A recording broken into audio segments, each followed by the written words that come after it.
국내 1호 영리병원인 제주 녹지국제병원이 개원 기한인 오늘까지도 문을 열지 않아 제주도가 개설 허가 취소 절차에 돌입했습니다. 제주 영리병원 사태, 어디서부터 문제였던지 영리병원 철회 제주도민 운동본부 오상원 정책국장과 자세한 얘기 나눠보겠습니다. 오 국장님 안녕하십니까? 네, 안녕하세요.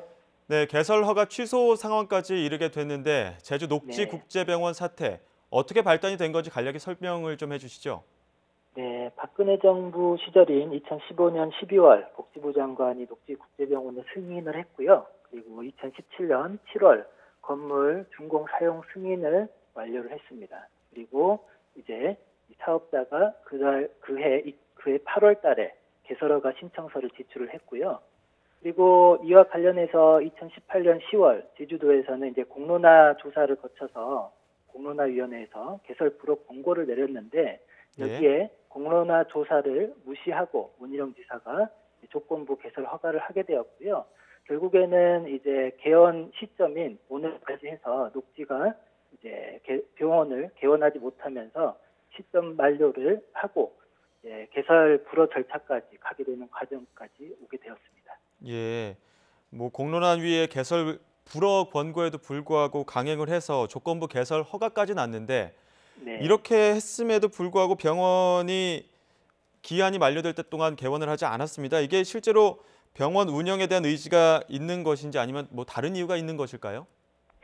사실 그 부분은 이제 사업자가 아닌 이상 저희는 명확히 파악은 할 수 없겠지만 예. 현재 행정소송까지 녹지그룹 측에서 진행한 것을 보면 다시 사업을 추진해보겠다라는 의지를 보이고 있는 걸로는 느껴집니다.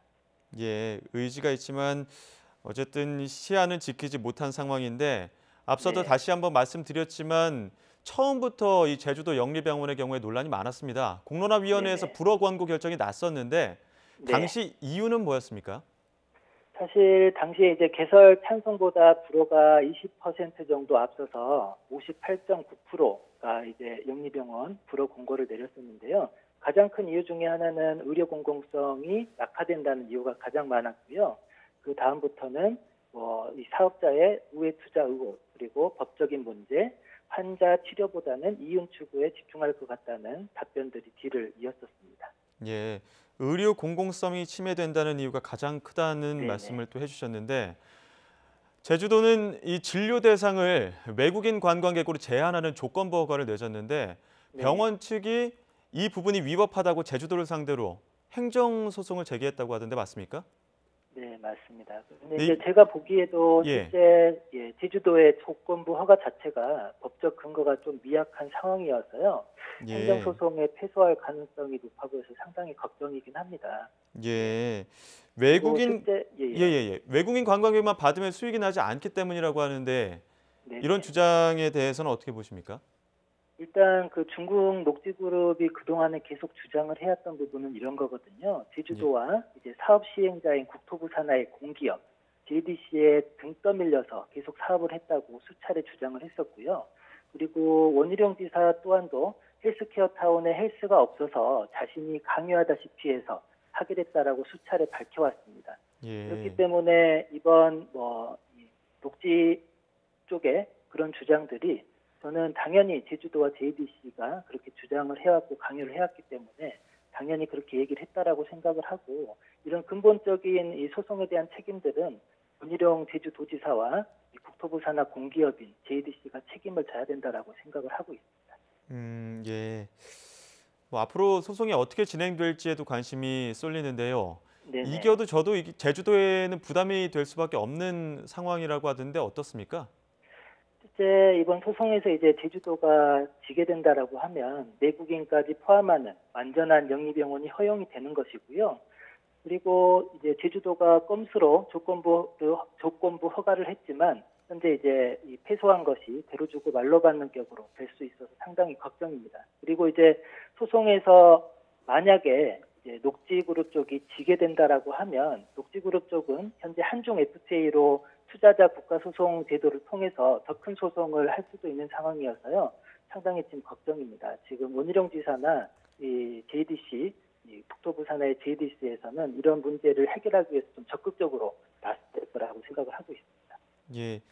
지금 당장 패소하더라도 이 녹지국제병원 측이 만약에 다시 항소를 한다면 이런 네네. 부분이 외국인을 대상으로 한 조건부 허용이 다시 바뀔 수도 있는 상황이라는 말씀이시죠? 실제 뭐 그렇게 될 수 있는 상황들도 있고요. 이제 예. 그런 단계를 넘어서 더 크게 이제 이 국가 간 이 투자자와 국가 간의 소송 문제까지 더 크게 비화될 수도 있는 그런 상황이죠. 예. 만약 청문 절차를 거쳐서 개설 허가가 취소가 된다면 이 병원 부지나 건물들도 있지 않습니까? 이 네네. 병원의 활용 방안도 문제일 텐데 어떤 대안이 있다고 보십니까? 실제 저희 도민운동본부에서는 그동안에 이제 계속 주장해왔던 부분은 비영리병원으로 전환하지 못할 거면 제주도나 정부에서 적극적으로 나서서 공공병원으로 전환을 해야 된다라고 주장을 했었고요. 현재 뭐 원희룡 도지사도 서귀포 지역에 뭐 요양병원이라든지 이런 부분들을 공약을 내건 부분들이 있고요. 그리고 서귀포 같은 경우는 좀 공공의료가 취약하기 때문에 중증질환 전문병원이라든지 이런 방향으로 좀 고민을 해볼 필요도 있습니다. 그리고 예. JDC에서 이제 최근에 공교센터 설립에 대한 계획도 제주 헬스케어타운에 제시를 했는데요. 그런 따로 부지를 선정하거나 건물을 짓지 말고 현재 있는 영리병원을 인수해서 활용하는 방법도 하나의 방법으로 볼 수 있겠습니다. 예. 요양병원이나 공공의료 서비스를 높이는 차원에서 활용할 수 있다는 말씀까지 해주셨는데 내일 이제 네네. 청문회 절차가 시작되기 때문에 계속 지켜봐야 될 네. 것 같습니다. 지금까지 영리병원 철회 제주도민 운동본부 오상원 정책국장과 이야기 나눴습니다. 오 국장님 고맙습니다. 네, 감사합니다.